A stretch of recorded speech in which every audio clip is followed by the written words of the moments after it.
contests, and keep up to date with Moose FM. After all, we're 100.1% Fort St. John.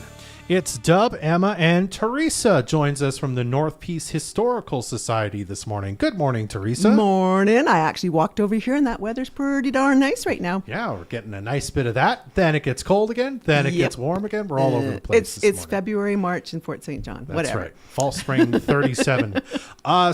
So coming up in a couple weeks now, not even a couple weeks really, a week, March 4th, the North Peace Historical Society is having their annual general meeting. If you don't know about the North Peace Historical Society, you operate the Fort St. John North Peace Museum. Yeah, it's a non-profit organization. Non-profit, yes, very important to note. Tell us about that AGM. Well, the first of all, the Historical Society is a non-profit organization, and we own the museum and the land and the building. So just that's one big thing that's a misconception already. So I'm sitting on the board of directors for the Historical Society, and every year we have our annual AGM. This time it's next Wednesday at 7:00 at the museum. Tickets are available. They're $10. And if you can get your tickets a little bit early, then at least Heather, who would normally be talking here, you're like going, this is not Heather. She will be happy to sell you some tickets beforehand so that at least we know how many people are going to be coming roughly, because we're going to have coffee, tea, and a few treats afterwards. Okay. What's an AGM, you ask? Oh, did you ask that? Sorry. I didn't, but I can. Because I was going to say, of course, the annual general meeting, part of what's going on, I was going to ask if the ticket price includes your membership for the year that allows you to vote, or is that a separate thing? No, that's a separate thing altogether. So it's a $10 just to come and join us, see what's going on with the museum. So the AGM is actually, we start the night with a short meeting. And then the president will have a message showing what we've been doing. Heather, of course, will give you a report, and it'll reveal all the events and highlights from the past year. Excuse me, I'm actually reading some notes here so I don't forget anything. And we actually include a guest speaker every year. And we want the guest speaker to talk about some areas of interest. And so this year we were chatting with the board, and we were sitting around asking, and I ran an idea across the board, and we thought, let's go with this. A while back, I asked Heather, I said, do you have any photos of West End Groceries?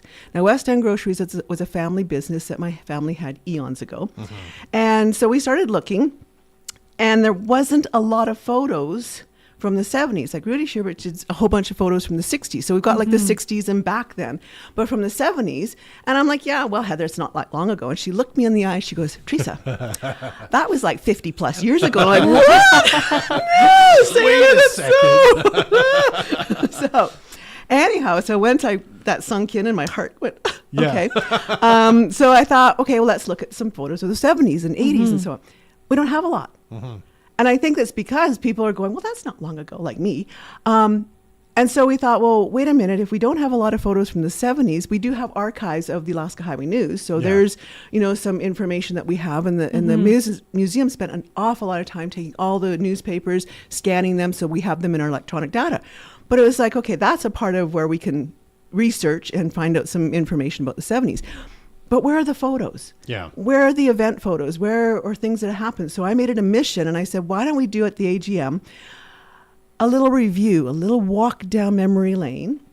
And I thought, well, if I do a walk down memory lane for the entire city, we'll be there for hours. So I took a little section of 100th, and it's kind of basically what I remember of the 70s along 100th Avenue. And so I started digging and searching and hunting and pecking, and I made my mom go through all of her storage boxes. She's like, what? What? So she went through, I went through all the stuff. I've asked around from folks, like, do you have photos from the 70s? And everyone's kind of hard pressed for it. And I thought, well, why is that? Because, today we all walk around, where's my phone? It's somewhere around, but we all walk around with our phones and we take pictures whenever we want to. Yeah. In the 80s and 90s, even in 2000, we all had cell phones, or cameras were a little bit more. Digital cameras. Yeah, they started to come compact, out. Not the old fashioned where you put the film in, you go crank, crank, crank, crank, crank. And everyone who's out there, they're going to be looking at me going, well, listening to me as well and going, yeah, we remember the crank, crank, crank part.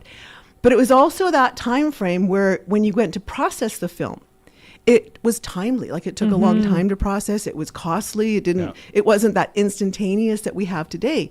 So that 70s has got a gap of photos. So what I'm trying to do is kind of elicit a few memories. And yes, I am the guest speaker. Woohoo! But I'm trying to elicit a couple of memories of a 100th with a few stories behind it to trigger people to remember, wait a minute, I do remember that. Or I remember, Stedman's and McLeod's along Main Street. I remember what the Lido was like and that type of stuff. So that's kind of what the presentation is going to be like. Now, if we do that in about 20 or 30 minutes, I'm going to try and grab as much as I can and throw it in there. And again, it's just going to elicit that memory bank for you.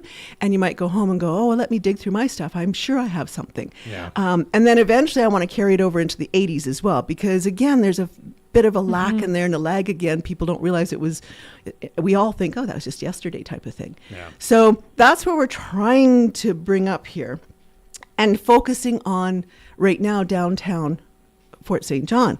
But even into the 80s, and I actually brought a couple of things here, and I'm sure that I'll be able to describe it more than anything else and you'll understand. But my mom found an inaugural banquet menu brochure from when she was inaugurated into the city council, because Mom spent lots of years in city council, and it was at the Mackenzie Inn. Yeah.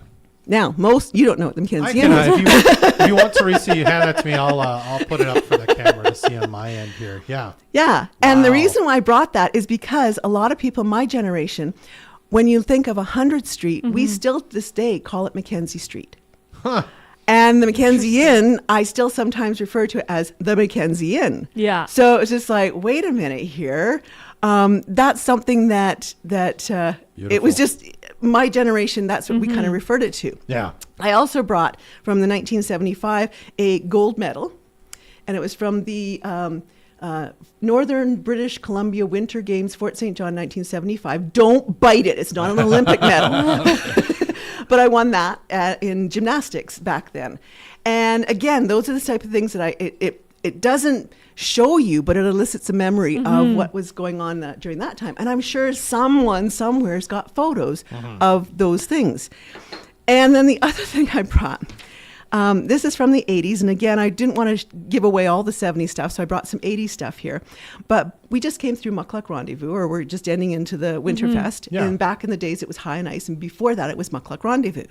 And back then, my mom was involved in all of that stuff.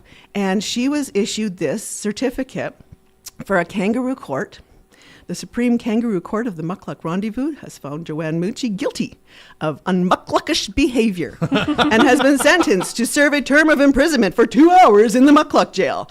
Appeals of conviction may be paid to the official takers of bribes. That was kind of the stuff. I know that there's people out there who are going to remember that, and that was from the 80s. My mom, I'm not from here, but my mom talks about Kangaroo Court all the time. She has great memories of it happening in high school and other places. Yeah. So those are the things that I'm going to try and bring out. We may not have a lot of photos. I do have some from the newspaper that are awesome. But like even something like of the outhouse races, those started in the early 80s. And again, we don't have a lot of photos of that. We're starting to trickle in. And we've got the newspaper clippings and the Golden Plunger and the whole bit. But those are the type of things that we want to try to elicit the memory, and then maybe you can go dig in your storage closet and maybe find some of those photos that we can add to our archive. Are you hoping for people to send you photos if they find them? We're hoping that once you kind of get that feel of what we're looking for the 70s right now is our focus, and then the 80s. Absolutely head down to see Heather at the museum, see if we can start that collection of photos, and more importantly, photos of events.